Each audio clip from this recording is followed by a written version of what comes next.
It is I, Skipper Pull-Up, today on the cast. And we got Skipper 13 on the stream. But I will be doing both Chair 1 and Chair 2 in my best impression today. And we got a huge SDL Smite match here between Galactic Gangsters and Toxic. We got first pick here for Galactic Gangsters. And they have hopped right into the action with a Persephone first ban, followed up quickly by Set and Cthulhu. And looks like we've got a a good old chair two in here. Welcome, Killjoy. Hi guys, how we doing? Doing great, man. We're excited for this set here. Gonna be some good action. Glad to have you here. And it looks like we're seeing a ROM ban, which is interesting because that is definitely one of the top hunters right now, Killjoy. Yeah, Ron definitely being one of those top hunters, favored by some players in this league, but there are other hunters that are much more favored sometimes. So it's very interesting. Cupid is better, is what we like to see sometimes. But Cupid did have a good matchup, and Ram have a good matchup with Cupid. So I don't mind this ban here, depending how much Muffin likes to play this ROM. I think I would have liked to see them maybe aim for his God pool a little bit more specific directly. Definitely. I mean, we'll see if Cupid goes or someone goes for a different hunter here. But rounding out the ban phase, we got a Nemesis banned out from GG, and Kikallin is the other ban, which is an interesting ban in solo, considering that solo is pretty wide open right now. There's not too many top picks. But speaking of top picks, it looks like Ganesh is going to be locked in here for Kamazots in the support for Galactic Gangsters, and Achilles right away locked in reverse.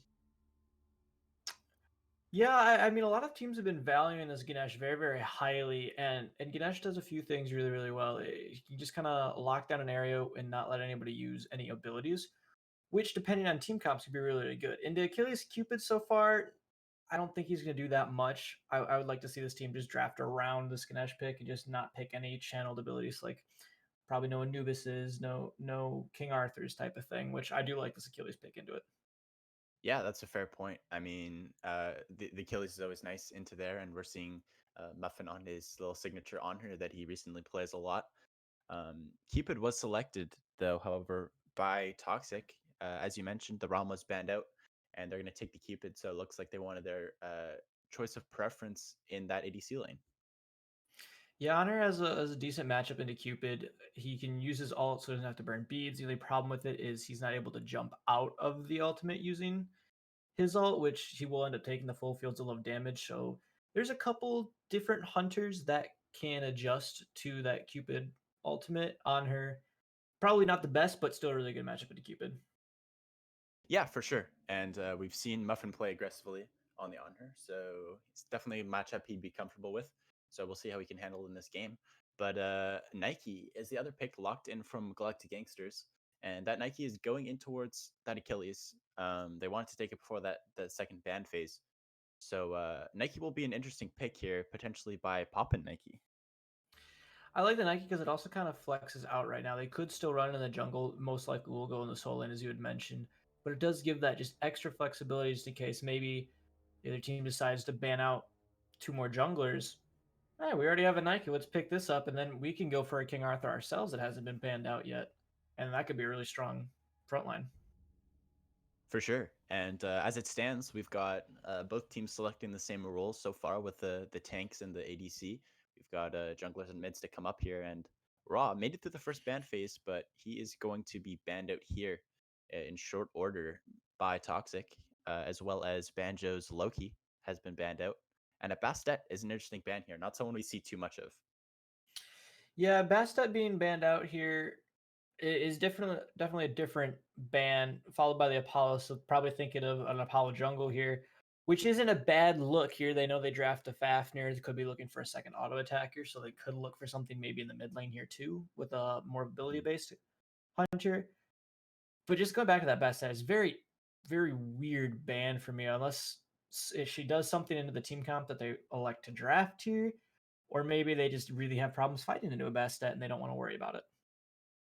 Yeah, who knows? Definitely a good point. As Tsukiyomi, a rather meta god, is picked here in the jungle, which will, most likely confirm that Nike will be in the solo lane. although they could definitely still swap because Tsukiyomi does definitely work in solo. And it looks like Toxic did also select Nuwa in the mid lane, which will be going to that Nox. This is a very unique comp here by GG. A lot of silences, a lot of disruptive abilities, which can work very, very well. I mean, you have a Nox Ganesh silence, just let Tsukiyomi go into the backline and disrupt. This can work out really, really well, and I really like this with the Nike having a push and her ultimate to slow as well. In the end, I kind of like what GG came away with. Yeah, it's definitely a big advantage to have your backline, specifically the two ADC and mid, the two carries having peel for each other, which both Honor and Nox have. It's definitely big to be able to, if your support is going up there and ulting and not able to peel, they can peel for each other, and that's definitely a big thing to have, as you mentioned. I'm very curious to see where this team elects to go with their final pick, needing their jungle, and they're going to go for the Thanatos here. So they end up having 2 executes on their team, which sometimes can cause issues if both people try to execute the same target. You're going to waste one of those Hmm. executes very, very quickly. So we'll see how this goes. Cupid, Achilles, Nuof after Thanatos. I'm not sure if I favor this draft. I can kind of see what it wants to do. You're gonna just Fafnir ult, get Nuwa under that passive for her ultimate. Is probably the best combo they're gonna have, and then just look for Thanatos to come out of the sky on one of those players. But I definitely like GG's draft much better. Yeah, the self peel is definitely big to have. We'll see how the front line. It's a very good draft, I believe, from GG. We'll see a lot of dive from the front two, and the back three will be able to peel for each other really well. Where, as you mentioned, on the side of Toxic, their team fight looks like it would be a little bit more clustered and like jumbled up. So we'll see how they handle that in the team fight phase.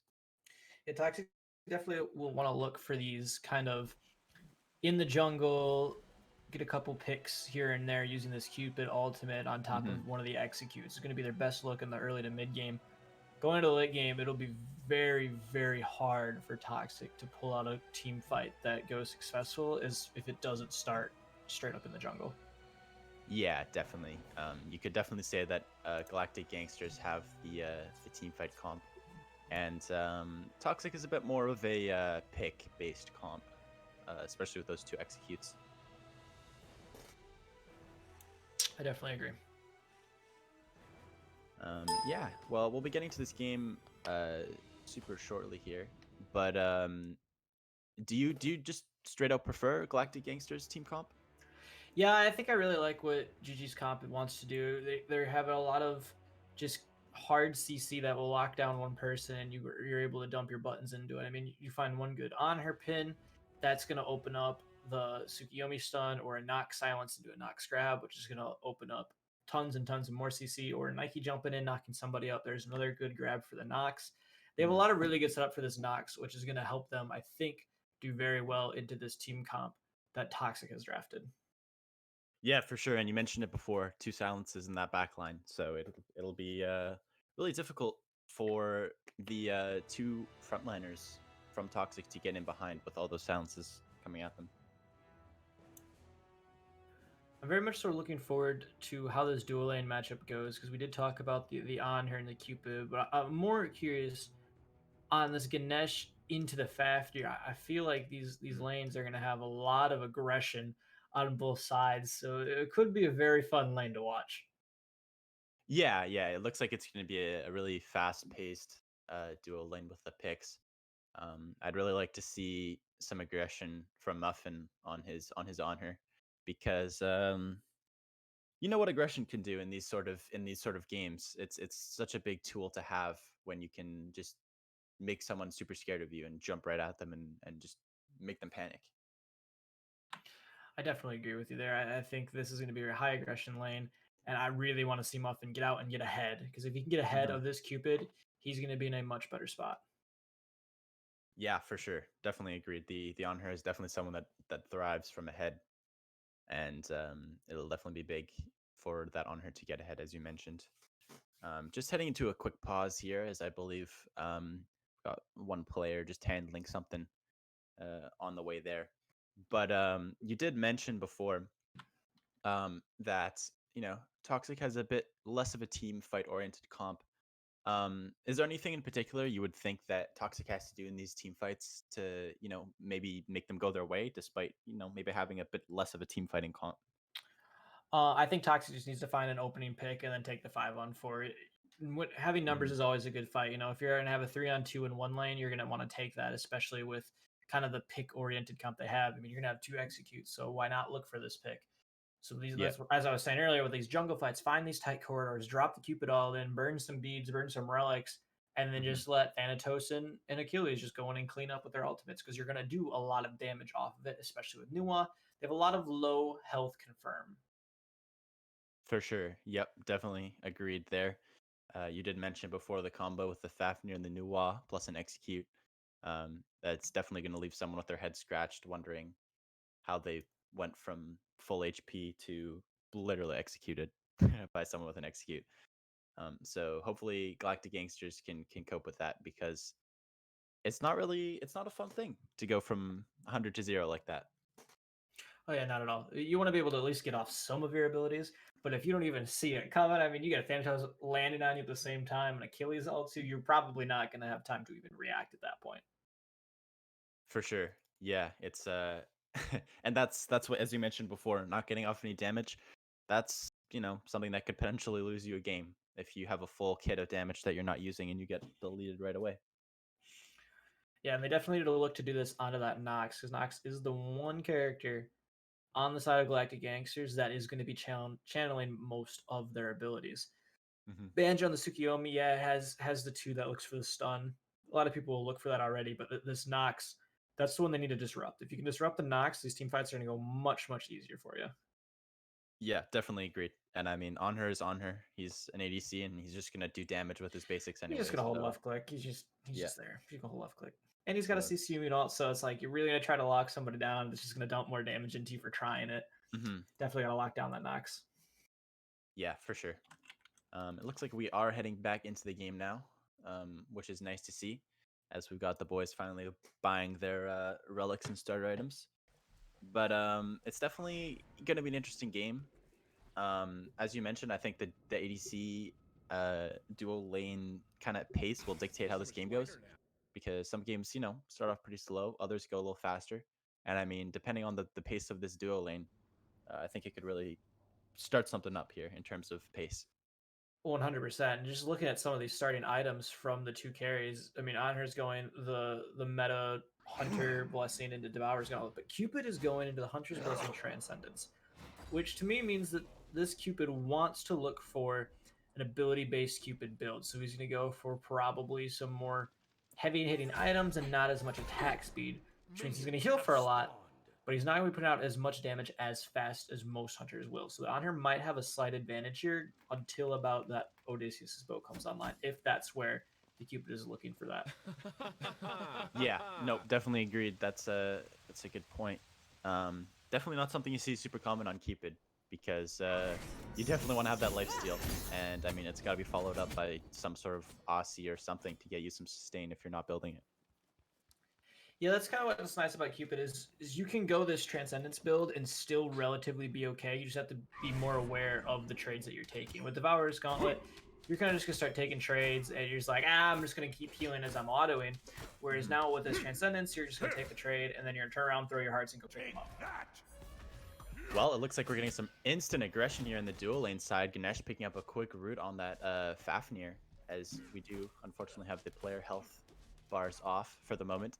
But definitely some quick aggression here from Kemazotz was taken, finding a good dash there. And that's what you want to do if you are rushing quickly to lane, as Kemazotz was taken, finds another quick dash, doing some damage to that Fafnir. He's down to 1/3 HP already, which is definitely going to provide that aggression. And we've got a quick first blood here from Cardi B's feet in on Papa Nike on her specialty Nike. And I mean, that's not what you want to see. A fed Achilles 1 minute in. Yeah, getting the first blood going to your soul laner feels nice for your team, because that means your soul laner is going to start getting ahead. And then if they get ahead, that means they're going to rotate early and influence these mid fights earlier. So what was a mid 3v3 is now going to turn on to a mid 4v3, while the ADCs are sitting in duo lane just having a good old time. you're gonna have a really big raid boss rotating in with an execute on him that's gonna Yeah. do a lot more damage to an underleveled character. It's gonna be scary. Yeah, it's definitely one of the most frightening things to see Achilles of all gods with a blink and a quick, 2 stun on you. It's just not fun. It's just not fun for you in mid lane. And hopefully Galactic Gangsters is able to get a little bit more traction in that solo lane. So Achilles is not so fed, as we see a little bit more jockeying here inside of the dual lane. Good hammer there from the Fafnir, who was able to find something onto the Ganesh. So they've got a little bit pressure back in that dual lane. But it's going to be interesting to see how Galactic Gangsters can actually hold this pressure in the dual lane. Yeah, I think the best way Galactic needs to do this is just have Banjo rotate over once or twice here a little bit earlier on. Once he hits 5, probably bait out the Cupid dash, let Banjo go and find the kill. But I do want to see Banjo share some love to this solo side of the map, because Achilles before 5 is gankable, especially to Tsukiyomi. So Banjo needs to put this Achilles back down into the ground so that way Nike can catch back up. And his time is definitely running out, as Achilles is almost level 5 already with that quick first blood. He's got a lot of XP and goals to his name already, so that's definitely something that's big for him, is he's got full mana and Nike is out of mana, which is not what you like to see from your solo laner in an early spot, as we got Thanatos lurking. But speaking of that solo lane, real quickly, Nike out of mana, so close, but that rotation from Banjo saves the life of his solo laner, and he's looking in for the kill. He's gonna get the stun. He's so close, but he's just not gonna risk it inside the tower, man. That was so close. I mean, Banjo has beads, they're up. He can go in and take that. If he tries to stun him, you just pre-beads that stun and just kill him. And but I mean, this is exactly what we just talked about. We needed Banjo to come over here to the solo side and show his Nike some love to try to get her back caught up. Yeah, that would have been a huge kill if he'd gotten that with the pre-beads. It's definitely something you just gotta anticipate and just go for as a player. Easier said than done, of course, but so close, really. Yeah, I agree with you there. And even without getting that kill, it does force Achilles back to base, which allows Nike to take a free back for herself. So she's coming back on track. She's got full boots now. She's only 1 stack behind in Warrior's Blessing. I'd say she's pretty much caught back up. So the solo lane probably is looking good now for Galactic Gangsters. So I'd like to see Banjo start rotating this duo side and help put some pressure on this toxic duo lane. Yeah, for sure. It's definitely not something that is seen enough. Is pressure in dual lane early into games. Just letting ADCs get that farm up and potentially get a rotation could really be troublesome. But we're seeing a pretty even duo so far. We've talked about the pace in duo, and it's been kind of steady. Cupid is getting a lot of time and a lot of space to farm. Not too much pressure coming onto him, and they're about even in that dual lane, as Papa Nike is brought low once again into his tower. But he's doing all right. He's even in farm still, and he's just surviving. One thing I want to see from this dual lane is once these backs start coming through and where both these players elect to go in their builds. If they're going to rush the Devo's trans, or if they're going to go for boots play, because that's going to really determine how this pressure goes. If Anher goes to pick up the boots, that's just saying that he wants to fight. But hold that thought, as there's the double execute that we talked about beforehand, and Papa Nike just falls. Wow. Yeah, speaking of pressure, you were just talking about it, and that double execute just did enough. It's just so well done. I mean, Thanatos just knows that, and this is how you play in late game. You're not gonna really aim for an ultimate to kill somebody. You're gonna aim to stun somebody to find some extra damage from your teammates, and that's what they did right there. I mean, where he just came in, landed on Papa Nike, and Cardi B's feet just finished him off with the Achilles execute. Yeah, I mean, and that's what separates a very average Thanatos player to the higher level Thanatos players. They're not using their ults as a kill confirm every single time. It's used to make plays and set stuff up. CC initiate. It's just so useful of an ult, and we saw it there from Voorhees. He just popped it, got him in threshold for the Achilles, and it was an easy kill. Doesn't look like it's done yet here. Banjo's coming in and gonna find Voorhees. Huge kill there for Banjo, and now pushed back as Toxic into their own tower. Nuwa is just gonna leave the Ganesh. He's now surrounded by 3 players, or the Fafnir, sorry. He's gonna ult to save his own life there. There's a potential of a kill, but he's just gonna ult and save his own life. But a good pick in the mid lane there for that Tsukiyomi, as they needed something. Yeah, I agree with you. They definitely needed something to start getting themselves rolling. And putting a kill on Banjo here on the Tsukiyomi is going to feel really good for him. Means he's going to be able to start getting a little bit more farms. He's got a little bit more XP from that kill. And he slaps 2 assists on the Ganesh and the Nox, and Ganesh is always going to take assist. Yeah. Mostly because he has to. Right. Plus the extra range for those assists is a little bit bigger. But you're seeing that Thanatos, he got that assist in right lane. He's got 130 player damage, but he's potentially had to made the biggest setup of the game so far. So a really good start on that Thanatos. Yeah, that 130 player damage is literally just the execute damage. Pretty much probably all it did. Maybe an auto in there too to do a bit more, but he quite absolutely just was like, hey, here's a free stun. Now kill him, which we saw earlier that he did. And now the Hunters have decided both to rush that first item, so the Trans Duo rush, which means Muffin's going to have a better elongated fight, but Roger Dabbit is going to be able to just probably burst Muffin down very, very quickly with a 1 ult combo. Mm-hmm. Yeah. Muffin's definitely got to be aware of the power of the abilities of Cupid. And speaking of being aware, Cupid with the ult and the return now from Muffin, he's gonna jump in. I don't think he knows that Fafnir is right there for him. It's a great hammer stun from Fafnir as Mega Dino picks up a kill in mid lane, but Fafnir is now, Onher is now in trouble. 1 HP left now. His mana is out and his life is now out as Roger Dabbit picks up that kill in the dual lane. Thanatos falling in the mid lane to that Nox, so definitely a bit of a consolation for that rotation. But 1-for-1 trade here. Yeah, 1-for-1 trade, including a couple ultimates there. It looks like Thanatos ulted on top of Maz's Nua ult. I think the Nua ult was more to do the damage on the Muffin to help with that Cupid Fields of Love, which you saw pretty much did 3/4 of his health, so it was pretty much a fair trade. And Muffin jumping in there, if he does see that the Fafnir's coming, I mean, you might as well just try to get that kill and trade your life out if you know you're not getting out at that point. Yeah, it's close. Unfortunately for Muffin, I think the call was not to run at the Cupid. He had his beads. If he had just saved his mana for a jump, he would have been alive. But unfortunately, he goes a little bit too hard there. Just a little bit. But, I mean, you're on her. You can't expect anything else more. If you're not jumping in, you shouldn't be jumping at all. Am I right? Fair enough. And Nike is really just trying to scrabble with his Achilles, which is not something that's too that's too recommended right now, as we're seeing Thanatos lurking a little bit on this right side, and he's gonna be here now for this mana invade, and it's a big one here to strip some more mana away from this Nike, as Tsukiyomi, not sure if he realizes it yet, it must have been called out now, and Thanatos is gonna back up to their own blue at this point, but definitely a potential for an invade there. Yeah, I like this back off by Toxic. You could see both Nox and Ganesh were starting to rotate over to those blue buffs, so it would have been a 4-on-2 and not very favorable for Toxic in those number fights. So I just like this little back off that they did, probably recognizing that blue buff was going to be a very bad fight, and just saying, all right, you guys can have a blue buff. We'll be back for it next time. Yeah, definitely. And Banjo doing a really good job of farming on the Tsukiyomi. He's got a 2-level lead in the jungle, and that is by far the biggest lead of the game in comparison to any other role. So definitely a good job for Galactic Gangsters. A little bit behind in terms of gold, but the XP farming is doing a good job of making some sort of compensation. Yeah, these level leads are starting to grow too. I mean, in this dual lane, Cupid's found himself probably about a level and a half now at this point. His Muffin's just ticked over to 10. Cupid's been at 11. The stacking's almost done for Cupid too, which means his power spike is about to go really, really hard. Just pointed out right there that gold chalice is full too, which means that Banjo needs to make a trip over to get that gold for his team, so that way they're not overcapping it either. And if there's a time to fight for Muffin, it's now, because he's got his boots online and Cupid does not. So he definitely has a chance to do something here before Cupid backs.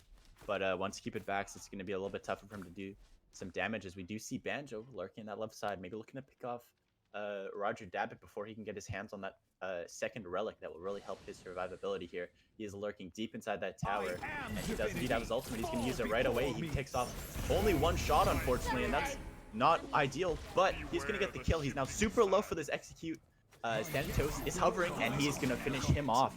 Great job from Voorhees, rotating over to that dual lane now as he's chasing Muffin Man. He is half HP now, and he is looking back. There's the blink from Voorhees. He's going to hit his scythe, and he's going to get a double kill onto that on her. Great play from Thanatos, and a great counter rotation. Yeah, absolutely beautiful counter rotation by Thanatos. I mean, you saw Maz, he went up into the ultimate, dropped all that damage. You could see where everybody was at in the map and was like, all right, we got to go. Thanatos starts heading over at that point. didn't need to use his blink to get in range for that execute. It was really, really helpful for him because it allowed him to pick up that second kill. Definitely.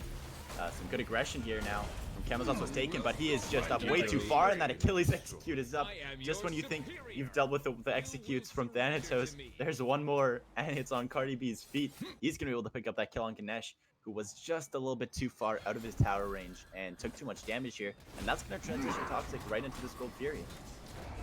Yeah, that's what we were talking about earlier. Achilles execute rotated in. They're like, all right, cool, we got the executes down. That is dope. You guys forgot about the Achilles. Rotates in, just finds a nice little execute. Factor very, very low off this. You're gonna have to trade it out a little bit better next time, so you don't have to bring those health bars as low. Because Muffer just walks in with an ultimate, and that's gonna spell trouble. But they're okay as they get it for free there at this point. Yeah, they do pick up the Gold Fury there for free. Would have liked to see that Fafnir ult used a little bit more sparingly, but hey, you got the Gold Fury, and now you've got about a 2k lead over top of Galactic Gangsters, and that Ganesh pick really helped them pick that up. The 2K Gold League is very, very beneficial now too, because it's also going to start pushing their items a little bit farther. Oh, that's Muffin making a kill. beautiful solo kill under Roger Davitt there on the Cupid, saying, all right, you got trans, I have Devos, I'm just going to out-sustain you at this point. And it's exactly what he did. But going back to the Gold League, it's starting to help bring some of these items online a little bit quicker for Toxic, which is giving them a couple more of those power spikes, with the exception of the Cupid. Mm-hmm. Yeah, for sure. And Cupid did get those trans stacked before the Honor, but unfortunately it didn't matter. Honor picks up that kill, and Cupid still has beads up, but in this solo lane now, there's 2 executes and he's dead again. This is just going to be nightmares. There is going to be Galactic Gangsters having nightmares about these executes tonight. These executes are definitely going to prove a problem, but this is what we talked about earlier, is this early game from these executes are very, very good. Because it's a little bit easier to get the damage onto them to bring them low enough as they push this tower here and have a very big counter rotations coming. Yep, agreed, definitely. And just going back, actually hold that thought, we've got a bit of an engagement here. A counter engagement from the Thanatos is a great ult from Ganesh. He's forcing out that Thanatos ult now. So that's ultimate's forced out on both sides. They're just going to back off here. And back off, but 3 members rotating now to the right side here. Maybe a bit of an overextension from Galactic Gangsters. It's good. I mean, you're gonna trade out a Ganesh ult here for a assault almost every single time. I didn't see what the Tsukiyomi ultimate went, if it was just for CC or if he went in on somebody. But back to my point of these executes early game are really gonna run the show. So now you have both the executes down. This makes any fight they take just that much better. As they go into these later stages of the game, it's going to be a little bit harder for this Thanatos to probably find those executes. He's going to have to use it to initiate. For the Achilles, he's just looking for cleanup at this point. So Galactic Gangsters probably isn't too upset at this point, taking a couple of these executes, just falling a little bit earlier on, and just waited to go for this later game. Definitely. And, you know, speaking of the builds here really quickly, we've got Honor. He's hopped right onto that kin size as Cupid also looks to be building. But as an ADC yourself, Killjoy, what do you think about the kin size rush as opposed to something, you know, a little bit that could be played like Odibo? I think it depends the character, and I'll finish this thought here in a second. And Banjo's going in. Yeah, big fight here, and Banjo is just coming right into the backline. A good stun there from Fafnir is going to ward off the pressure from Banjo, and he is now at his own mercy here from Cardi B's feet. It's a great stun there from Dino. He's just stopping the pressure. Both sides getting some good peel here and stopping the rotations. But Nike is now barreling down onto this Nuwa, who has no one near him, no support, no CC. Nike is so close, but Cupid is going to rotate with a good ult. Nike able to pick this kill up, and it's a great job. That's what you want your solo laner to do, despite having died 3 times now. As Thanatos is going to ult, Fafnir's going to ult, and they really want this Nike. She's jumping away, and her team is not close enough to support her. 4 members around, and Nox ult is going to do some damage now, for he's super low with the Nox tick on that Thanatos. He's going to survive with a really low HP bar. That one was close, and I like what Nike did here. I mean, he did really pretty much just W key for Maz, but he got both beads and Aegis. You get both beads, Aegis, you trade out your life, you only use your thorns. I mean, it's going to be worth your 1 in 4 kill is going to help you get back into this game as well, and taking out the mage is going to help a little bit, especially one with this global ultimate that also was used in that fight. Agreed. But you were just touching on that Devo's, the Kin's Odibo, so I'll go back to you quickly on that while we have an so back to the Kin's rush here is, if you're thinking about it, these tank characters aren't going to have too much health with the exception of Galactic Gangsters having Nike, Tsukiyomi both building Sludge already, so they're going to have Right. that health. And Cupid, I was thinking about this and I never got a chance to say it. He was probably going to go to the Odyssey since he didn't have any lifesteal, and that's where he did elect to go. And now going into most likely that Odysseus's bow. I do like Odysseus's bow in that I'd say third item slot here is the fourth after the blessing, but the third item spot having Odysseus's bow. It's sometimes also another one that's not really looked at as a great item there is Berserker Shield. I think that just helps you so much more, especially when you're fighting the comps that you're going to get jumped on by an Achilles and Thanatos. It's going to give you a little bit more survivability, and it's got quite a bit of power and attack speed on it, and some pen. Ooh. Wow. Well, we're seeing that Nox beats coming right away, and the Ganesh ult is there to get a little bit of peel for that Nox, but her beats were expended as she was a little bit too far up in the lane.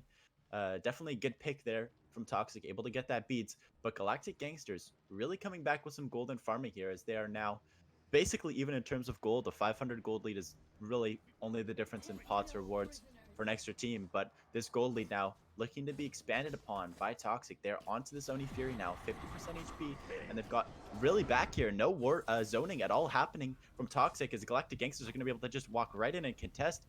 It seems like they might have just been baiting, and Pop and Nike now is taking a front line, as so is Fafnir. The ult comes out now from Tsukiyomi. He's going to dive this back line, as Thanatos is in the air now, looking towards the back of the fight. He's hovering, doesn't want to go down. He goes down instead now in the back, and he's looking towards that Tsukiyomi, who is just one hit now, but his 2 is going to be able to chase him down with tons of attack speed, and he is not going to be able to pick up the kill yet. But Papa Nike is now on the back line with so many low HP bars on the side of Toxic. The Thorns come out, so Cupid can't dash, can't do any damage, and he can't survive as Papa Nike picks up that kill. But Fafnir is now the assault target from Galactic Gangsters, as he's going to ult to get out. Banjo now backing out of the tower, and the scythe misses from Voorhees. He was so close. Oh no.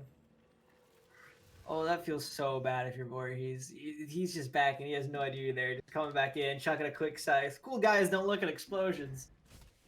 But only if the explosions go off. But that was such a very split fight too. I mean, Voorhees really just chased Banjo out at that point and just completely left the rest of his team. They did end up losing that ADC. Oh man, as Muffin is going to get a pick here. Unbeknownst to us, he has just taken out that Fafnir. It's a big pick now for Galactic Gangsters, as they're going to turn their attention now to this Gold Fury, as there is only 2 or 3 players from Toxic within earshot, as Kamazotz was taking a lot of damage from this Gold Fury, and he is now subject to a potential dive here from these 2 executes. Nantos walking out towards Sony Fury, and Toxic is going to steal the Gold Fury from Galactic Gangsters. This is a big knockback comes over from Muffin, but he's in that execute range, and he's going to be killed in the ult lead up towards his own ult by Banjo, as Cardi B stunned quickly here from Nox, and Muffin Man is pumping this damage in, as Nike's going to kill in that backline towards Nuwa. So close to dead here is Cardi B's feet, but Aunher has no mana, and Galactic Gangsters have no HP, so they're just going to back off, and that is a 2 kill for Galactic Gangsters, but a huge steal there in terms of Oni Fury. Yeah, Toxic just got to walk in. They had nobody really zoning out there. The XP lead is about 4.5k at this point. The gold lead basically nothing. That Gold Fury steal was just huge, but Toxic keeps him right back in this game, pulls it back just about to even at this point. And now having Oni waves too on top of things is going to let them push this map and open it up for the Fire Giant. But I'm still just shocked at how easy that Cardi B's feet and Voorhees just kind of walked into that with their ultimates up, both ready to go for executes. And having the Kamazotz was taken so low on health bar there, it was just very risky Gold Fury at that point, not trading out correctly, especially with Cupid healing. Yeah, the big problem there is that you have an ADC with full HP building lifesteal. He's got to be tanking a little bit of that. Sorry, Aunher. That Oni. Yeah, he's got to be tanking. No, he was full HP, but Ganesh was literally at 100 HP instead of passing off to your ADC there with lifesteal to tank it a little bit. Ganesh took all the damage, and unfortunately, there was no zoning, as you mentioned, because they were all low HP. And the no zoning definitely hurt them. So looking at the next objective, they probably want to start looking at Fire Giant and try to look to pull this Pyromancer. And just seeing now, look back at this Cupid build going into what I guess has to be an Atalanta's point. He's got to have some sort of penetration online, and he's definitely not going to find a Silver Branch bow this early because he's not going to find any benefit off it. If he goes into Ikai Vol here, he'll have a power spike, but he's going to have absolutely no penetration. And Kamazotz has already picked up his sovereignty, so it's just going to be very, very hard for this ADC to do any damage. Yeah, it's definitely gonna be tough. But quickly looking back there, as we did mention, the Oni Fury went the way of Toxic. Unfortunately, no gold, no gold or really any objectives were contested there. Toxic didn't really make any use of that Oni Fury. They didn't even go for Pyro, while those Oni minions were up and about, which is a little bit unfortunate because that's kind of the goal of Oni Fury. This is true, but they did also steal it away, so maybe they weren't really expecting to push something that early. They were kind of like, hey, we need to farm before we want to look at something. Whereas the Galactic Gangsters are kind of hovering around this Pyromancer, which will probably bring Toxic in. But I mean, just getting that steal, and you're like, all right, cool. Well, they don't get any fear anymore, which means we have it. So I guess we have to do something with it, or you can just let it go to null at that point. Right, and I mean the gold is super even in this game so far. 22 minutes in, and I mean we have not seen a lot of sieges or objectives done yet. The Oni Fury was that second objective looked at so far in the game. So I definitely like to see some more fights around objectives. But in terms of relics here, both supports have gone for the Frenzy approach, Killjoy. I love Frenzy. I think this is just such a fun relic to use, and it also brings a lot of fight anyway. I would have liked to probably see a sprint out of Kamazat's was taken, just because a lot of his team doesn't really have the mobility movement in their kits to get out of Cupid all, which is like Artemis Stim, where you're just immune slows and anything like that, whereas Thanatos has the immunity to slow. You get out of the Cupid ultimate, but he's on the same team as a Cupid, so you don't really need it. So I would have liked to see probably that sprint instead of the Frenzy, but I mean, Frenzy is just such a fun relic to use too. It really helps with confirming Fire Giants or when you're starting to take Phoenix pushes. So as this game goes on, and as close as it is, it's probably going to be a long game. I think this Frenzy is going to end up being a lot of value. Yeah, both sides have it, and also it's upgraded for Mr. Uchiha on the Fafnir, which is definitely a good thing to have that upgrade this early, and definitely something you'd like to see your support doing if they can't afford another step of their item. I like that this got upgraded already because I'm pretty sure it gives a little bit extra when it's popped, which means their fight, if you ever get in a straight Frenzy v Frenzy 5-on-5, the team with the upgraded Frenzy earlier is probably going to end up winning that fight just because of the penetration damage for every single character on their team. That gets applied the buff, obviously. Definitely, and we're seeing a bit more ambition out of Toxic here. They're grouped up a little bit quicker than Galactic Gangsters are here. I would have liked to see them initiate a fight a little bit sooner while their team is split, but they are just hiding back a little bit here as we're seeing them rotate around this Fire Giant pit. And it's just they're just kind of feeling out what's going to happen here. No one really going to grasp anything. They're really playing this safe. I mean, that's what you have to do at this point. You just got to play safe and either wait for the other team to make a mistake, or just have enough patience to get to the point where you know you're going to start winning fights. So if you're just looking for more farm because you want to get another spike online, like say you wanted Muffin to have his Odysseus' bow online. Now that he's got it, you probably can start being more aggressive using this bow. Or maybe they're looking at different power spikes and trying to wait. But something I want to point out in the double builds is Achilles and Thanatos both going for Heart Seekers here, it looks like right now. Yeah, no, that's definitely a big spike if they can get it off here. But I'm definitely surprised to see teams grouping up around this Fire Giant when, usually you want to be grouping up around that Gold Fury and trying to get something going there first. Because, the Fire Giant is a bit of a stalemate until there's picks happening. And it seems like we're just in a little bit of a waiting game for that. They're definitely in a waiting game, but at this point, Muffin Man can just walk over the Gold Fury if the vision on it, solo it really quick, and run back to the other side of the map. But if somebody does have vision on it, well, we'll talk about that in a second as the Fire Giant is started up and nobody from Toxic is in the area. Yeah, this is not good from Toxic. They really did not communicate this properly. And it's going to be a literal free Fire Giant for Galactic Gangsters. That's a really big oopsies. And I think part of that was the Thanatos heading into the jungle of Galactic Gangsters to steal a red buff and then backing. It was quickly recognized. And a good call from Galactic Gangsters to get this Fire 4 literally free. Fantastic call by Galactic Gangsters. And that was about basically what I was going to say about the Gold Furies. If Galactic have vision on the Gold Fury and Toxic step over to do it, okay, cool, have the Gold Fury, we're just going to take Fire Giant. Well, in this case, it was, all right, cool, have the red buff, we're going to take Fire Giant. So, it's the same trade, just a way better trade at this point. Exactly. That red buff, not really going to do you too much. Like, it's really just big now for Galactic Gangsters. We're finally starting to see some pace to this game. That's the first T2 of the game. Knocked down on the right side. We're going to see one in mid here. That is literally free for Galactic Gangsters. And they're going to head over now to potentially the Gold Fury. And then move up the left side, as I believe that could be the call. They're heading now there, and they might look to bait a fight here.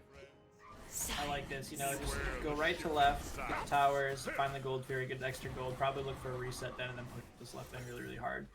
Possibly going to lose their left T1 there as it does go ahead and fall. They get the Gold Fury, and then we'll see if Toxic wants to try to counter-initiate. It's probably not a good idea at this point, as most of the Galactic wants to take it back. Yep, and they got time. They got about approximately 2 minutes left on this Fire Giant, so they can head back, heal up, and then mount to push down this left side and look for that left Phoenix, which is the best one to get. So definitely really good game management so far by GG. They have about a 5,000 lead, and it's really what you want to see.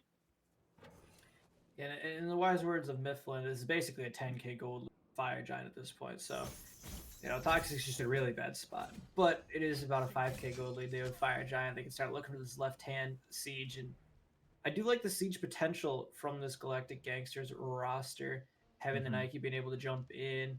Anytime they try to counter-initiate, they have the silences from the Ganesh, from the Nox, that just kind of knows any potential dive onto Muffin Man, who's just main sole job is just hit the bird. Just take down the tower, take down the Phoenix, get out, go do it again somewhere else. Right. And it definitely will be made easier, by you mentioned, by a Nike jumping into that backline and just creating a bunch of space, which is pretty much the main objective of this Nike in this siege now, as this T2 has to be dropped by Toxic. They finally drop it. Now they're going to head back to their Phoenix. And this siege is definitely going to be big for the outcome of the game, as Galactic Gangster might just jump right back into this Phoenix as soon as possible, as this wave, they waited a little bit too long, so they might wait now. But it looks like Tsukiyomi is heading to mid lane now to get this 4-1 split that we see oh so often in Season 7 here. And Thanatos will be heading to mid to counter that. But it's really going to be interesting to see how the initiation works from this Nike, as you mentioned before, because she does have her Blink and Thorns up.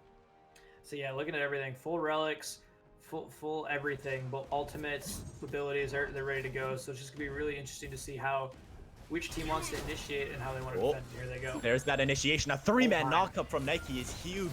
Dino gets off the damage now as Cupidol just plops right on top, but it doesn't matter. Muffin's going to split right through Roger, and that is a Thanatos ultimate, but it's not going to matter. There's no execute threshold. There is no life, and there is no Team Toxic, as Galactic Gangsters takes an easy Phoenix and an easy Titan Siege now here, as Cardi B Speed is the last one alive into 5 members with Fire Giant. And that game was over in a blink of an eye, Killjoy. Yeah, I mean, you just see Ganesh pillars go up, the Dark pillars go down, and all of a sudden, in comes a Nike, knocks everybody up. There's silence. Yeah, GG, go next. You lose that team fight every single time hitting that. But there was a really nice 4-man Thanatos ultimate in there that I don't know if everybody caught. And I thought that looked very nice. But that fight, just like that, man. You hit a 3-man knockup, somebody's dying. Yeah. It was a nice Thanatos ultimate, but the unfortunate part is nobody was in the thresholds, and they just kind of killed him afterwards. So it was really unfortunate there for the Thanatos. But yeah, you did mention we talked about in the lead up, how is this Nike to be able to initiate?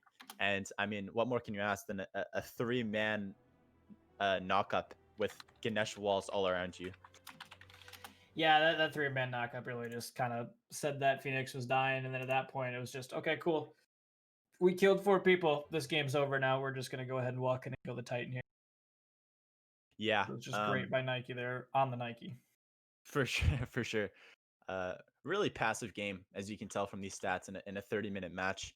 Only one player above 13,000 player damage in the game, and it was the opposing solo laner. As you can also tell from the Cupid's damage, really under 6k there. But it was over in a blink of an eye, really, after that fire giant. And just that's what you want to see from a team being able to siege those Phoenixes. I agree. Just kind of go burn through those, and you can see the frenzy popped in there too. That just allowed them to absolutely decimate on those Phoenix pushes that we talked a little bit about earlier. That's just pretty much the difference. Even though that frenzy wasn't upgraded for Camazotz, it still did its job. Yep, definitely. And speaking of doing their jobs, that was what Galactic Gangsters did in game 1. So that's a 1-0 lead so far for Galactic Gangsters in this SDL set. We are going to head to a quick intermission, and we will be back with game 2 shortly.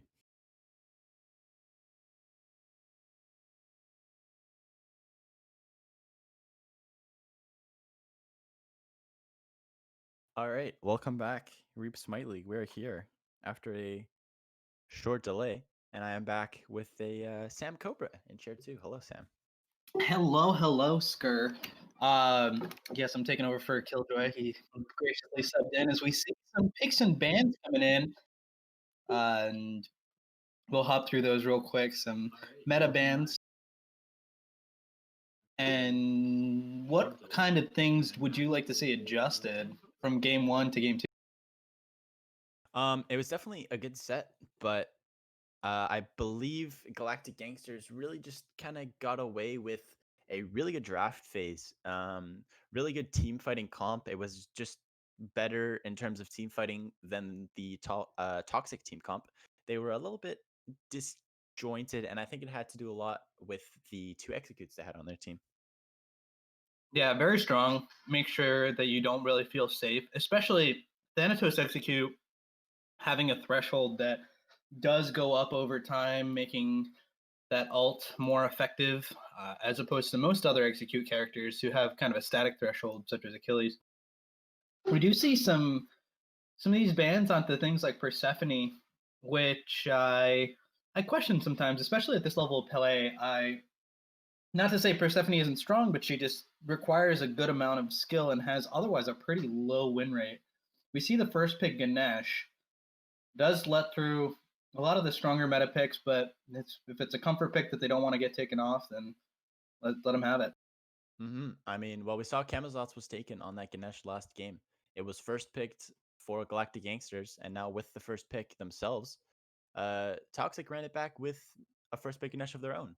And it looks like Camazotz is just going to opt for his little comfort Kumbhakarna pick, which we've seen him on before. Pretty safe.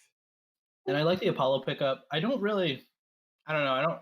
I think at a lower level of play here, the pick and ban phase is one of those things that takes a little bit more experience to suss out. They have their support. Ganesh is not going anywhere else, right? Correct. Apollo's a great pickup. I'm assuming that these players don't really value Yamoja much. But Kumbhakarna, even if you're worried about it getting banned out in the second phase, you can pick it third and pick out whatever other thing that you value more because they already have their support. Which means that if there was something like a Merlin or such that the folks here valued, then they would not be able to lock that in as Uchiha gets the Merlin and the Hachiman. But the Nox coming back, I thought that worked pretty well in game 1. So go ahead. Yeah, definitely a good point. The third slot is definitely where you'd want to pick that support. But again, this is a developmental league, and it's all about learning, and maybe that will be explained later for their draft strategy. But we are seeing Dino back onto this Nox, which we saw in the first game. Looks comfortable and clearly one of his comfort gods. So we'd like to see him on that again. Such an annoying pick, honestly, but one that brings really low pressure early. And what would be good for Toxic to try to do would be to make sure they can take advantage of that, get on that Nox, force her to use her ult defensively.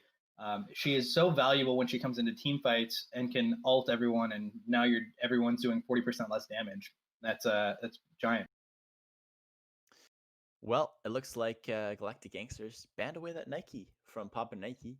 Gonna have to play something else, and it looks like Cullen is gonna be the selection here in that solo lane. Cullen's great. A lot of early pressure.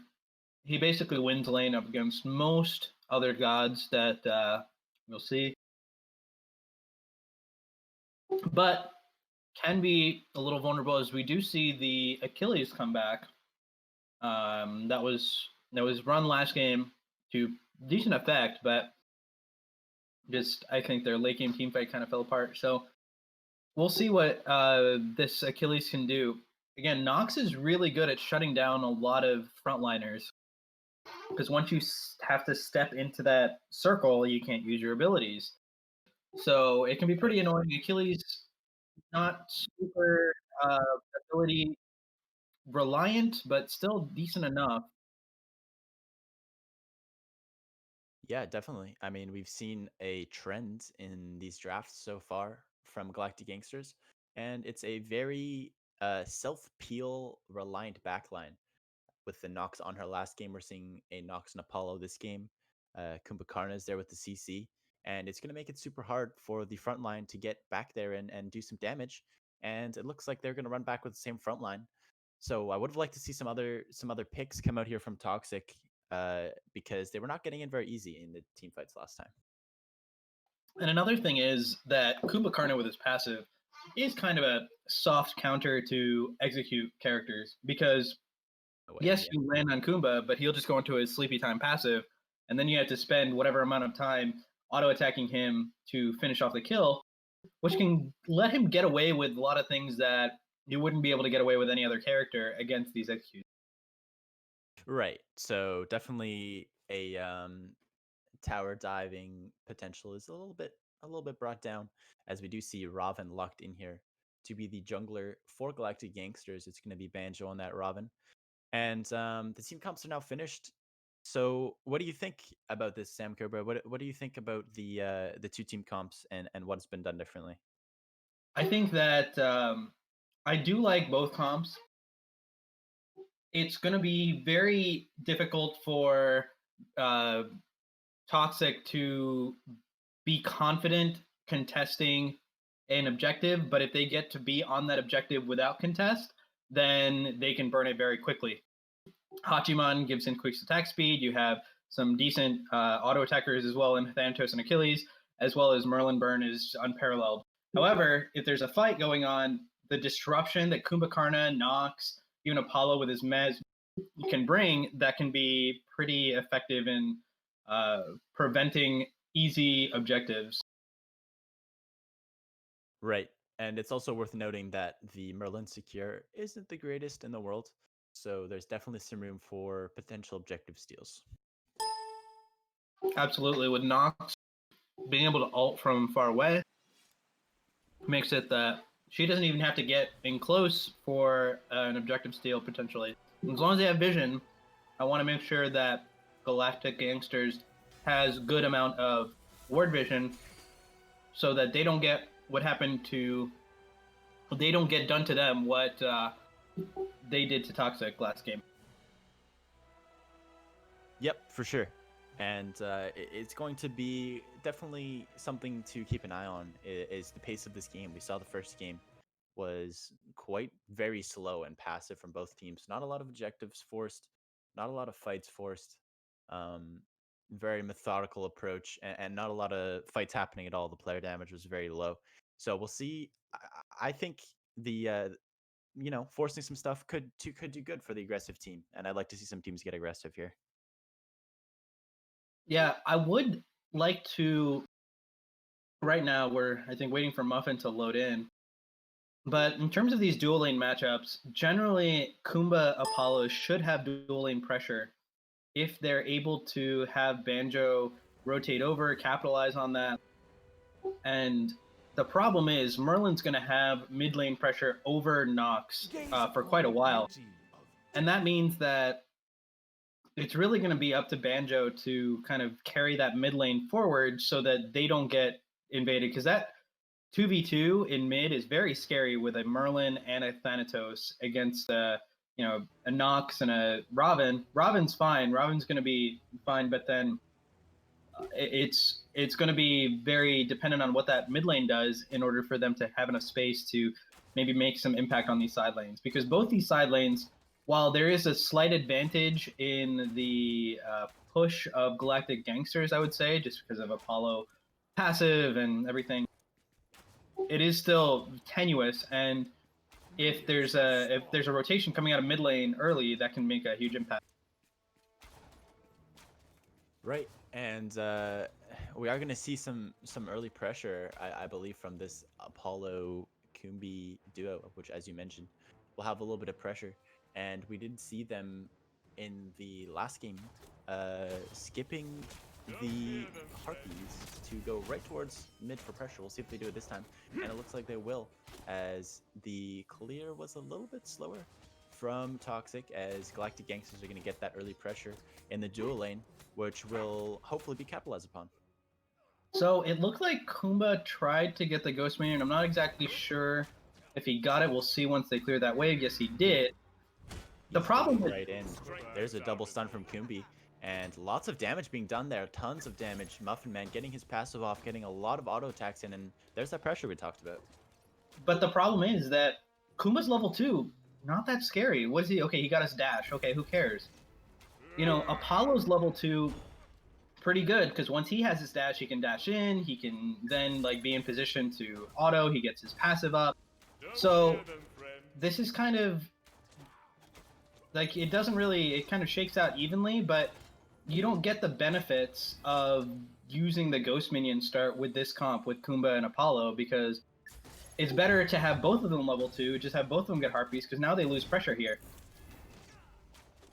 That is correct. They do lose pressure for a little bit, but part of that is also burning some of the sustain in terms of pots on Toxic. So that's definitely an advantage that they gained there, as Papa Nike really low again, as we saw. Papa Nike was first blooded early in the last game.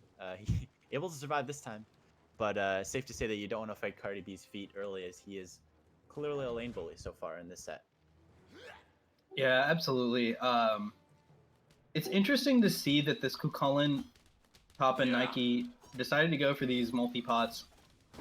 That was saying, that's kind of Trey saying that you want to fight in early into an Achilles. Yes, Kukulin can be a lane bully, but Achilles is bullies the bullies, kind of, right? And you don't need mana sustain at all. That multi-pot is not going to help you in terms of that. As Kukulin, you just have rage, you have no mana. Just being able to sit back, have some more health pots might have, as he's now out of his chalice, Banjo's rotating over. If we can go over to the solo side, we do see some pressure relieved coming out of the Galactic Gangsters, allowing some room for Papa Nike to breathe. But now he's going to be in a position where it's too early for him to back for boots. He only has one multi-pot left, which is not going to really help him that much. So it seems like at this point he's going to be able to hold out. But if there's a fight right now, then Achilles is going to be favored. But Achilles may lose the XP for this blue buff, as there was split between the Raven and the Cullen here. Achilles coming back. Looks like the Thanatos is waiting to give him that XP, which is going to be helpful. For sure, and that's definitely what you want to see out of your jungler, able to hold farm for your solo laner and maximizing the possible XP there, as he was able to catch his wave and his blue. But you did mention, you know, Achilles is a lane bully, like I alluded to previously, and it's definitely something that Papa Nike has to be aware of. You can't step up too much on him, because he's really going to punish you. Yeah, but at this point, that Robin like rotation was really helpful for him, and that allowed for that. Once you have this enrage form, that's pretty big. It'll be interesting to see if Papa Nike did put a point into his 2 or not, because it looks like it is being triggered. I don't know if you were able to hover that skipper. Wrong one. Getting there. There you go. Okay. So he did put a point in his 2, which is, I don't love doing here as Kukulin. I think that it lowers your damage potential in these pokes. You don't have to really worry about like being in a enraged form in a wrong time at this point, because you're not going to be at a point where you're team fighting. And he's just basically using his 2 for damage, which is awful kind of use of it. I think if he had gotten another point in his 1 there, potentially could have gotten a kill onto Achilles, but at this point, Achilles easy back. He's going to go back for his dude. Yep, but it's definitely something we like to see here out of the solo lane, seeing Kukulin back on top with a bit of pressure towards that Achilles, because definitely not, you want to see him falling behind like he did last time. And it does look like the Thanatos has a bit of a lead in terms of his jungle rotation here. He was looking to gank, but he's not going to be able to find anything here, as teams just kind of reset around. But it looks like both starts for each side are pretty normal. Nothing really out of pocket as both the teams have their starting builds. But what do you think, potentially about going into something more risky in terms of builds here? So it's kind of awkward. You had a power spike on Robin with boots, and you had a power spike on Achilles with boots, and their opponents did not have the boots up, right? Right. I think that if Colin had backed there right now, the entirety of his time is at a disadvantage. He's going to be fighting into a character that has full boots, and until he backs and gets full boots, he's going to be at a disadvantage. He's out of pots, Indeed. and so like this entire time, he's just going to be at a disadvantage and killed. There you go. And there it is. Yeah, I'm sure he had about 2,500 gold there in his inventory. He just chose not to spend it, and as you can see now, he's able to buy full boots and a start of his item, which I believe is going to be the Stone of Gaia. Yeah, and that's such a big part of Soul Lane, as opposed to every other lane where, yes, back timings or something, but you need to really be mindful of back timings in Soul Lane, because you're just facing one other person for the most part, and if you don't have a power spike and the opponent does, you will get soloed. Yeah, for sure. As we see a couple Stone of Gaia, or no, sorry, this is mostly going to be Thebes for Kumba. Stone of Gaia for the Kukulin here. There is a couple things that proc it. Ganesh will proc it if he catches him in his dash.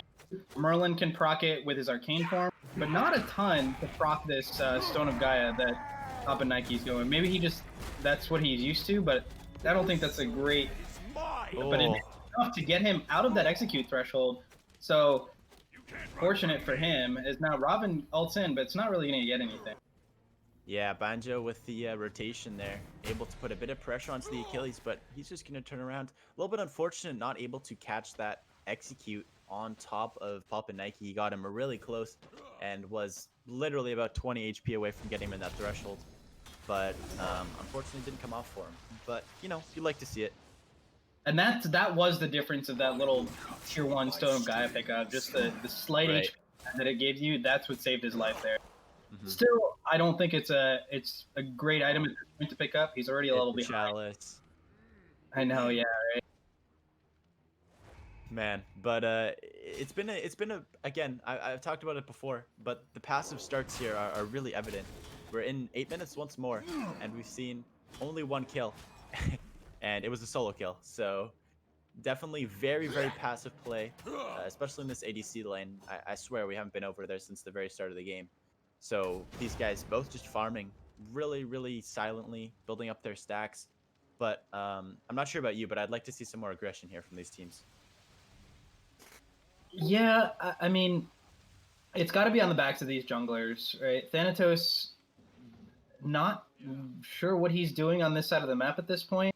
He picked up his speed, and I guess he's going for a back camp invade. That's okay. Let's see what Robin had to back, but now Robin's finished his Brawler's Beat Stick. Thanos looking to ult here. He might be able to. Oh, he's gonna catch the back. He's gonna catch the back. He's gonna catch a scythe, and that's an early kill now in that soul lane. The second death for Papa Nike. He is gonna fall down and low HP here as Achilles. He's gonna back in lane. Robin is there, and he's gonna be picked up by Banjo. Great rotation, and now Voorhees is in trouble here. Robin's ult is gonna pop, but it's a quick blink from Thanatos. Picked up, however, from Dino. Great rotation, and Nike's gonna pick up a kill as there's actually some trouble on the left side of the map as well. Ganesh is fleeing for his life now. Tons of people in him and lots of damage happening as Hachiman is rotating. The ult comes up from Kumbi now in rotation, and Ganesh is 1 HP, but he's going to be able to slowly just walk away as Kamazotz was taken now, is retreating, and unfortunately for him, he's 2 levels down, and he's not able to do too much of an impact there. So at this point, I would have called for a gold fury. You already pressured out their support. You have 2 people dead on the other side. Your Kukulin would have been coming up. And that's one of those things that you want to start seeing at these levels, like going for these objectives after these fights. You get a great fight there, you get 2 for 1, and you have the timer so that your soul laner is going to be back up. You already pressured out the other side of the map. That would have been a great timer to just rotate over and get a Gold Fury. But like you said, this passive play, this speaks to these teams just not being very confident in their calls. Mm-hmm. Yeah, agreed. And it's just really slow build-ups here, as mentioned. We're seeing not too many aggressive plays or calls. It's kind of speaking to the start of this game. But in this solo lane, we do have this Achilles now on this Glad Shield, and he's turning into a bit of a bully here, Sam. Yeah, and honestly, I kind of would have expected these two solo laners to swap builds. There's a great amount of like once Kukulkan goes into his rage form, he will proc your Stone of Gaia. Yeah, there's as well as like Apollo procs it. Kumba potentially can proc it if he L2. And Achilles doesn't have great natural sustain as much. Sure, and then he doesn't. Also, Achilles doesn't have a lot of. The Glad Shield is fine, but Achilles doesn't have the same amount of procs of Glad Shield that a Kukulkan would.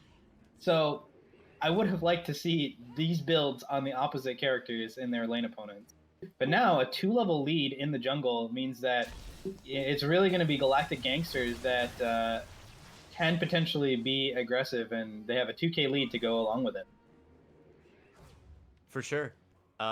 We did see in between there was an invade from the Raven onto the red buff of Toxic, but Ganesh, good rotation there from Mr. Uchiha. He was able to use his 1 to secure that red buff for his team, so definitely a good job there in terms of rotation.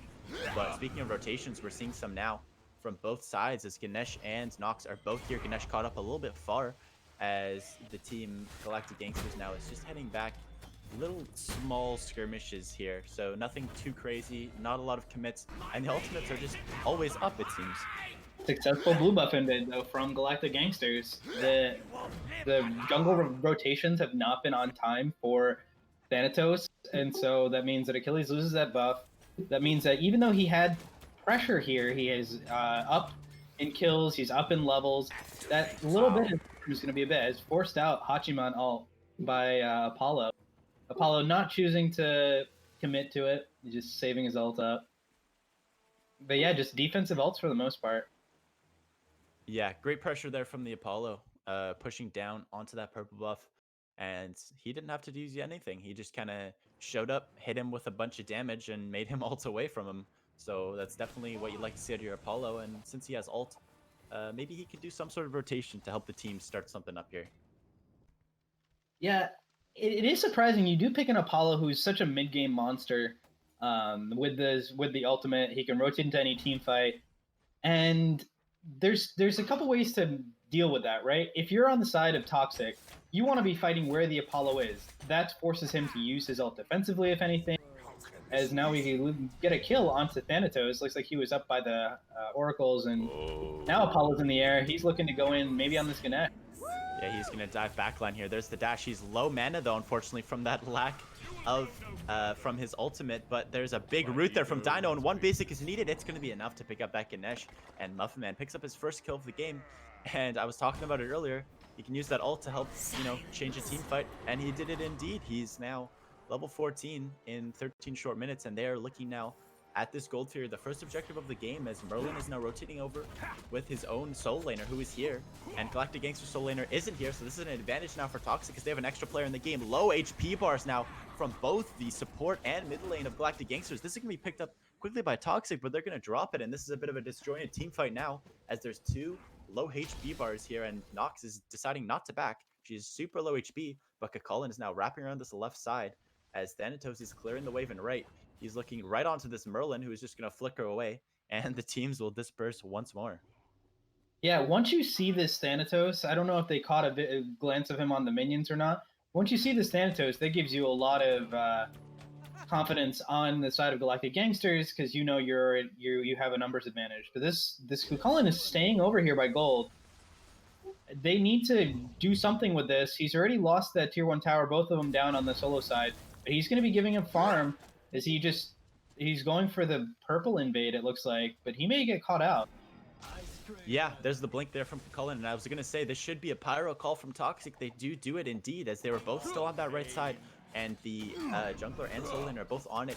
And the unfortunate part here is that there is just no wards in the game on the right side at all from anybody.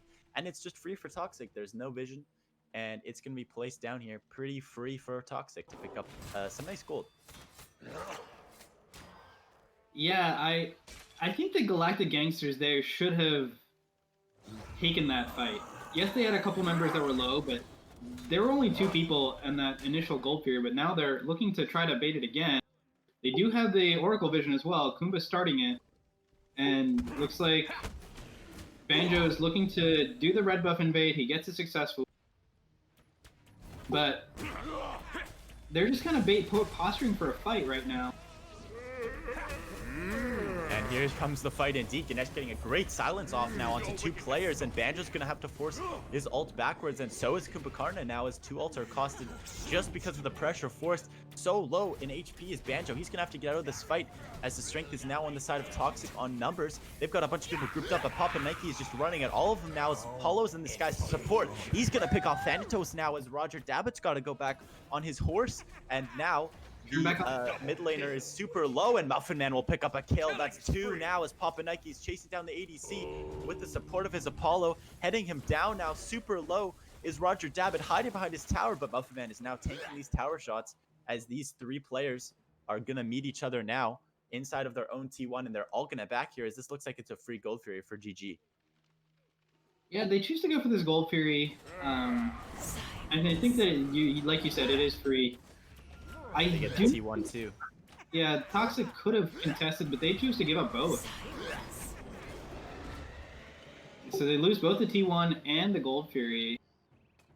Toxic's in a rough spot. They're already 9k XP down, 5k gold down. That's not where you want to be, especially with early game characters like Thanatos and Achilles. They fall off late game much more than, even Robin does. Yes, Thanatos execute may always be relevant, but I would rather have a Robin on my team late game than a Thanatos who will get just blown up instantly. Robin's too makes it so that even if he gets turned on, then he has a lot of ways to survive after going in for the dive. Right, and I'd also like a Robin with a 3-level lead. Let's not forget that, as he's now building some sort of bruiser build with that sledge in hand, and now looking to build into that shield tree, potentially a void shield there or another shield item, as he's really just working on that power here. Yeah, that's going to be a void shield. I don't mind it. I don't think that Cullen wants to take this trade, though. Yes, you have Son of Gaia, but that's not going to do enough for you. But he's doing okay, it looks like. I think that this Achilles is going to chase, and no one's here to really do anything about this fight. Red team making a slow rotation, trying to come in and support this Kukulin, but it's going to be a question of if Achilles is going to be able to get that execute off before... He is so close, and he is going to miss it. That was so close. Kemzots was taken. He's going to ult him now into the skies as Cardi's feet is on the retreat. Unfortunately, no members of Galactic Gangsters are there to really do too much, but Apollo is roving in the skies here. He's looking for that back line. Achilles is backing. Will he stop his back? He won't. He will just kind of float around in the skies now. Low on mana, he's just going to dump down now in front of his team. And Galactic Gangsters are all grouped up here. They should be looking to engage something. Banjo's gone into a bit of a jump off. Uses 2 to immune there, and now caught out, unfortunately, is the Ganesh. He is bursted down super low from Muffin, and this is a bit of a turn now from Galactic Gangsters as Hachiman is on that left side, pushing that T1 tower and splitting, but this is not a good split, unfortunately, as Galactic Gangsters now are turning their attentions to the Fire Giant. I do think, Hachiman being there means that he has to commit to this split push. Right. Probably a T2 tower in exchange for this Fire Giant if he stays. Maybe. I'm not even sure if he does get the T2 tower here.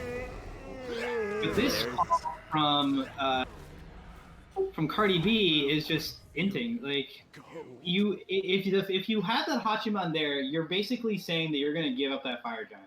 You're not going to out-secure with an Achilles. So you just die, and that means that the other team, you can't, like, what was a relatively okay gold lead is now just going to burgeon up. If even that and this Hachiman's finally channeling his back, this is a 5 versus 3 here. And yeah, They're looking for this Phoenix in here real quick, and they've got 4 members on it. It's bursted down really quickly as Thanatos is lumbering, and it's a great ultimate from Voorhees. He's able to pick up that tank now, and that's a good ult from Thanatos. And they are now forced back as somehow, with only 3 members, quickly brought up to 4, they're able to defend this Phoenix away from Galactic Gangsters. Yeah, that's probably a miscommunication on the part of Galactic Gangsters. The Phoenix was almost dead, and it seemed like some people wanted to commit to the Phoenix, notably the Kukulin. He stayed in there for a while. Obviously, the Kumba was tanking it, and the Apollo was in there, but then he and Nox backed up when that Thanatos was in the air, and didn't finish the bird. If they finish the bird, I think they even potentially get that Kumba out. Right. Yeah, it just needed a bit more synergy, and unfortunately for them, Banjo was back in base, so they didn't have their full-strength squad, and you would have liked to see them capitalize a lot more on the members of Toxic that were staying up to push those towers. The T1 was pushed in mid and the T2 in left, but they really just couldn't pick up that Phoenix in right, which is definitely big for Toxic to be able to defend that, as Voorhees is a little low here, and Banjo's going to look onto him. He is so close to falling, he will fall as Banjo picks up his 3rd kill of the game. He has not died yet, and now in trouble here is Roger Dabbit. There's the stun from Robin and Kumbi together. Papa Nike will pick up the kill as he rotates over and will just finish off that 2nd member now from Toxic, as they're really low, and this is going to start another push now, as it looks like Apollo was in his ult, roving to potentially come over, but the call here, it seems like it's going to go Oni. I would have preferred them to go for the T2, but they're just going to take the Oni here and play it slower. Because here's the problem. You get this Oni Fury. By the time your Oni waves push in, you get these T2s down. These T2s should be pretty free after this, especially like you have 2 members down. But by the time this is all said and done, you're going to be losing your Fire Giant buff, and so you're not going to be able to get a Phoenix. You had a possibility being 5v3 for 20 seconds or so, 15 seconds. They could have pushed for a Phoenix if they had chosen to. Instead, they kind of hang around, waste their time by Oni. And yes, they'll get these T2s, most likely uncontested, but I think they could have gotten more if they chose to, because the Oni Fury is always going to be there. Like, it's not going to go away. You're not going to watch these guys sneak it past you as you're pushing their Phoenixes. And now they're looking to try to push this left Phoenix, as Oni waves still have a while before they come in. So this is going to be not that long left for Fire Giant. If you can Skipper, if you can F7 to hit the timer. Okay, no worries. Well, yeah, you did mention it. The Fire Giants got approximately 15 seconds left, as they are just waiting here. They have to go on this wave if they're going to do it. And it looks like that is the call here. They're moving in. The frenzy is now popped. Noxalt comes through in the back. It's going to hit Ganesh as Robin is now popped on towards that Ganesh. Not much damage done, but Papa Nike will take out the Merlin as Thanatos dives into the back with Achilles. They're in this fight, but unfortunately their backline is getting ripped apart here by Papa Nike. Muffin Man picks up Voorhees, but Cardi B's feet will pick up Papa Nike as he's coming back now, as Hachiman is so low on his horse. Great stun from Dino as he's going to be able to take him right off that horse, and Banjo is now hurting. The shell is going to save him for the moment. His blink comes out. Great mess from Muffin as he's just turning into the back. The stun comes out from Achilles, but they're fighting really hard here as they need to just turn their attention to the mid Phoenix now. They're looking as Onis are bursting down that right Phoenix. You talked about it before, and the Onis now actually having impact. So close to finishing off this right Phoenix is the call from Galactic Gangsters. For some reason is to just wait now. They're waiting in for this wave to come push in as Cardi B's feet is trying to zone, but unfortunately they've got 3 members and a wave barreling down on them. Dino bursted hugely here. The ult is going to come in and affect Ganesh now, as Merlin is now here, and they are able to survive this somehow a little bit better than they probably could have. Yeah, they lose the most valuable Phoenix, which is a great pickup from Galactic Gangsters. But you just need one person to kind of push that wave up, and I think you could still potentially contest this Fire Giant. Mm-hmm.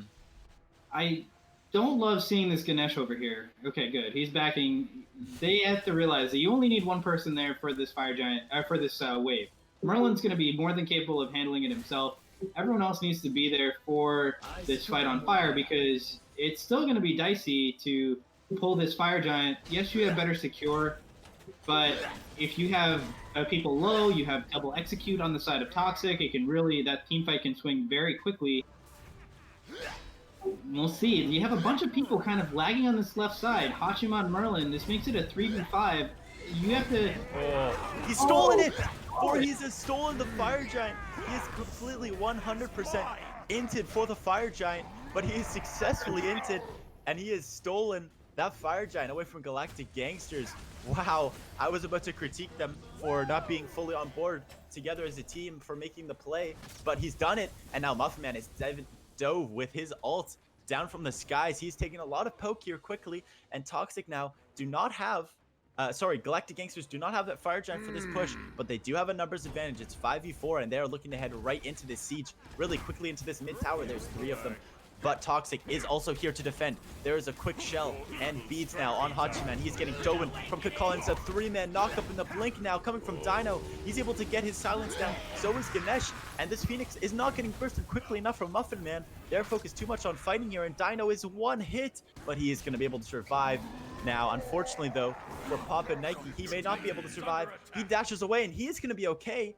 And Titan minions are pouring into the Titan room. But once again, it's a failed siege from Galactic Gangsters. Yeah, I think Toxic were a little afraid there. They could have definitely... They dropped a few kills. Yes, they were a person down, but Galactic Gangsters was pushing in, acting as if they got that Fire Giant. They didn't have that Fire Giant. They didn't have a wave in the Phoenix. Nope. So they were in a bad spot, and I think that Toxic played a little bit afraid, but could have punished them harder. At this point, now you have a Fire Giant team. I would just run it up left lane, get this Primal on the way, and then you could maybe have someone split push like the Thanatos and just take these tier 2s, just pressure that left Phoenix. Make sure your own Phoenix gets up, and then put a lot of pressure. You have a lot of time to work with. Right now, Toxic's kind of wasting that time. Yeah, they are wasting that time. During the analysis there, Papa Nike was finished off by Cardi B's feet. A great pick from that Achilles. Used his ult to secure it. But hey, that's worth. And the Kakalin did fall now. So Galactic Gangsters, however, are grouping up here. And they are just hovering around this Gold Fury. Unfortunately for Toxic, though, they're not really doing enough of a job of forcing issue here together as a team. Yeah, and I don't know why Toxic is playing so afraid. They backed up. They like give up these objectives for free. You guys are the ones who have 4 people with Fire Giant. Like, act like it.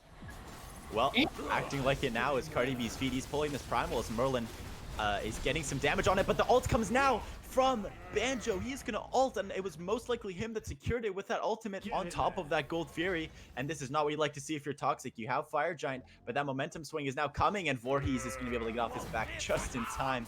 A little bit lazy on the left side, but he is able to get out. And now Galactic Gangsters are pushing. They are fighting into a team with Fire Giant, but they are pushing as a 5-stack here down this left side. They're carrying a wave, and they've got 5 people now into this half HP Phoenix. This 10k lead becomes much less meaningful here. You have a team with Fire Giant. I don't think that this 10k lead is really a lead at all at this point. I just feel like Toxic didn't recognize what they had. They're trying to 50-50 this objective against a Nox and a Robin. Voorhees made a great hero play. He saved his team from losing this game, but Toxic is playing not to lose instead of playing to win. Like, you don't win by just sitting back. You have to this entirety of the Fire Giant time, Toxic got nothing, literally 0. They got their left Phoenix up. They got nothing out of this Fire Giant that Voorhees stole. And now Fire Giant's gone, and you're still 10k behind, and now you don't have Fire. You didn't get anything with that. Right. And pointed out actually by a viewer in chat, we do have Hachiman building this Rage at 30 minutes, which is, maybe not the most ideal thing, seeing as you have to stack those bad boys to get their full potential here. Yeah, maybe he's just expecting that he's going to be having more team fights. I don't love it. I agree. There's a lot of better picks that you can go at this point. He's 0-2-2. If he's worried about getting dove by the Robin and the Kukulin, which has been happening pretty consistently, Berserkers is a great pickup there. Gives you a lot of survivability, lets you box. Is now Galactic Gangsters in position to start this Fire Giant and it's going to pop over to enhanced in 5 seconds. Yeah, it is, and it's perfect timing here for Galactic Gangsters because they can just force themselves upon this fire giant, the EFG, and it is going to be started up right away as it should. There's most of the members of Toxic still way too far back, and if the call's to contest it, they got to be doing it together. Unfortunately, Merlin is still buying his items, and this EFG is 50% now as it's bursted down here by Muffin and Dino in the backline. It looks like Cardi B's feet is able to get in here as Hachiman ult is forced away. Thanatos is now hovering in the backline. There are some people in execute threshold, but he is not far enough to get it within his time, and he's now super low. 1 HP. The Ganesh ult is there, and the Ganesh ult was able to not really save the life of his own Thanatos, as now Apollo is in the air, and Toxic has lost their jungler. Apollo comes down, and it seems the call here is to restart this fire giant as it should be from Galactic Gangsters. There's 3 people here to try to defend this EFG, as Ganesh is the far one forward. He does not have his ult, and this fire giant is now at 60%. They may be looking to bait once more as the fight comes out. The blink in now. I believe that was Dino blinking into the back at a low HP, and now the focus is gonna be Hachiman. He is bursted here from Kakulin. Oh my goodness. Cardi B's feet is able to pick up this Nox, but unfortunately for him, he's gonna have to get out really soon, as Muffin Man will pick up Ganesh now, and 2 members of Toxic are left to face the 4 of Galactic Gangsters, which means, unfortunately for Toxic, it's gonna be EFG. Yeah, it's going to be EFG, and then there's a long time, 40 seconds, where you're missing people. You don't have, unfortunately, Toxic has done, okay, so fortunately for Toxic, they have done a good job of pushing up their waves, which means that it's, even though you do have EFG, you're not going to have waves to come with you. Yes, you don't need them for the backdoor protections with EFG, but it still hinders your push, which means that you're not going to be able to capitalize on the time that you had all these people out. But Lazyback's maybe getting caught out, stopped by Achilles, but nothing really going to come of it. Well, maybe someone should change, should really just focus on warding here on the left side, because we're not seeing enough wards from Toxic. It's mostly been controlled by Galactic Gangsters, and I feel part of that is just not knowing where the team is. Like, the Oni Fury is now coming up, and luckily for them, Thanatos is going to be able to secure these oracles here, so they will know that it's being done. But there's not much you can do to contest Galactic Gangsters with EFG, as now they're looking to pick up this Thanatos in the jungle. Kemzots was taken. Oh, he just hesitates instead of CCing this Thanatos and getting him in trouble. Now he's moving on to him as the team of Galactic Gangsters is running forwards down this left side. They're not going to wait for this Oni, as Kumbi is going to look for his ult. He's not going to be able to hit it on the Thanatos. There's a good silence from Ganesh, and Thanatos is going to be able to get out with his ultimate back to base with literally 100 HP left, as Roger Dabbit is now the target of all the damage, and Papa Nike will miss the 2, but Muffin Man is arrived from the skies. He's going to pick up the kill, and the Mez will be able to secure him back to his team with very little health lost now, as Mr. Uchiha is just running in all the wrong places, and he's the subject of the damage now from Banjo, as Galactic Gangsters have picked up 2 quick kills, and this game is looking very, very gloomy for Team Toxic, as now the Mid Phoenix is the subject of all the damage from Galactic Gangsters. Now, with EFG 5-on-3, they are looking towards this right side. It is never enough Phoenixes, as Galactic Gangsters looking to pick up the 3rd one now. They are literally looming onto this end, as there's still 25 seconds, lots of time before the other members are back up, and they are slowly lurking in here now. They only have 2 ultimates, but unfortunately for Toxic, they only have the Achilles ultimate. Good ult there from Kumbi, as that's going to be big peel now. Half HP is the Titan, and Merlin hits a huge 2, but that's not going to matter, as Galactic Gangsters will secure the end of this game and a quick 2-0. Great play by Galactic Gangsters. Toxic had moments of flashes in the pan, but they just they didn't know how to play when they had an advantage. They drafted an early game team comp, and that did not work well for them either game. I think they worked better for them in game 1, but they kind of had, Galactic Gangsters had them figured out, and it didn't get off to a snowball in game 2.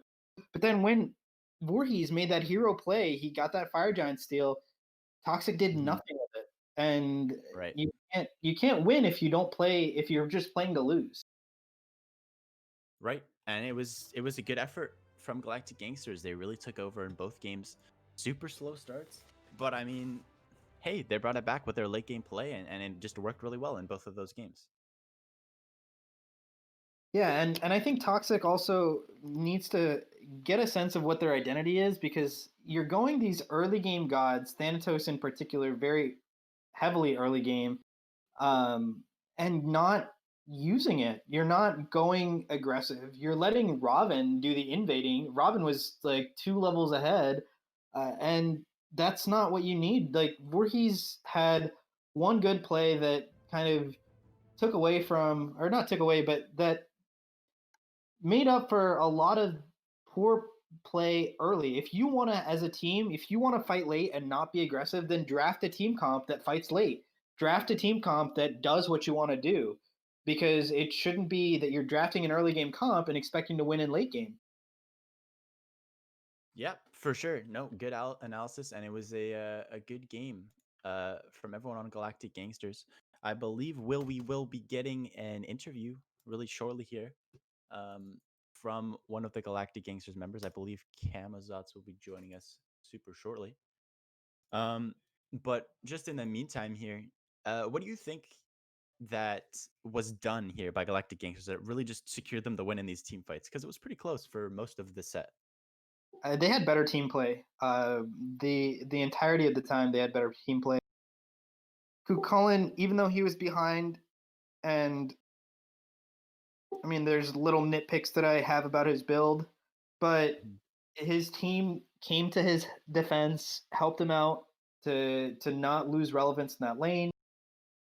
The team decided as a team to follow the calls. Yes, you could have liked them to have their calls be a little earlier, or a little more taking advantage of the leads that they had. But when they did recognize it, they had their entire team go on the call that was made. They got the objectives, and then they just continued to push their lead. Toxic just, I think, played very, very passive, and just wasn't. They need to figure out what their team identity is, and if they want to, if they have players that are just afraid of playing and want to wait out for a late game, then it's really important that they recognize that and change their play style to match. Definitely. And we do here have Kamazats was taken in for this interview. Firstly, congrats on the win, man. How do you think you guys went? It went pretty good. I'd say we had a lot better communication than we did the other day, which was a huge step up for us. So it's really what we were focusing on after that last set. So I'm glad that improved, definitely. That's good. Good. Definitely, it showed in the gameplay. The communication was a lot tighter on your team than the team you guys beat. So Soul Lane, kind of rough for you both games, right? That's just kind of how Herb works, you know. He's very good at bowling early, but we knew that Arc would be better once we got into the team fight phase, so we were just relying on that. Nice. Well, it definitely looked good for you guys there. The synergy looked really good, and the calls looked good. But what do you think you guys did that really just pushed you over the top in terms of winning the game and making an impact? For game one, we kind of knew when it was Coffins when they picked Fafnir, because that guy just doesn't do anything at all. And game two, we were pretty confident because we got a similar draft to the first game, but like a bit more stylistically preferable to us. And they had a few of the same picks that we felt like we were good with dealing with. So we just rode the confidence from the victory of game one over to the game two win. Yeah, you guys definitely. There was that. What was comms like when you got that first fire giant stolen by the Thanatos ult? Did you guys recognize that he was up in the air, or was that just, did you guys get taken by surprise? I called it out like 2 seconds before we came down, but it was too late to drop at that point, we thought, so we just tried to burn it. And then once he landed, we just called to kill him. And since we got him down, we knew that we'd still be able to get some aggression out, since we'd have a 5v4 advantage at a Phoenix Siege for a bit, even though they had fire. So, and they didn't end up aggressing after that point, so it was really fine that they got the fire. We just had to delay 5 extra minutes. Now that second fire giant, which was enhanced, I'm sure there were some discussion in the comms about adjustments made so that history didn't repeat itself. What were those discussions? there weren't a ton. We were just like, hey, make sure that Thanatos doesn't ult in this time. And we had a lot deeper ward coverage. In the first attempt, we only had like a narrow ward coverage of the immediate jungle. And this time we extended it down so that way it would be like their blue entrance to solo lane. So just a bit more ward coverage and just making sure that we saw Thanatos or Thanatos earlier. Right. Well, we've seen you play Kubakarna a lot now in these last recent sets. Is this something that you're looking to play, or just a comfort pick, or is it just kind of slid in wherever you think it works? They just kind of throw it at me and take it, I guess. It works really well with just being able to set up whenever you want. You just have so much setup on him, and I trust everybody else to knock everyone down that I set up for him. So I don't need to do damage. It's great. I mean, Kumba still does good damage. I think you guys did very Not when it's in my hands. Any other questions, Sam? No, good game. Congratulations on the 2-0 victory. Thank you. Yeah, for sure. If you have any shoutouts or anything you want to say, now would be the time.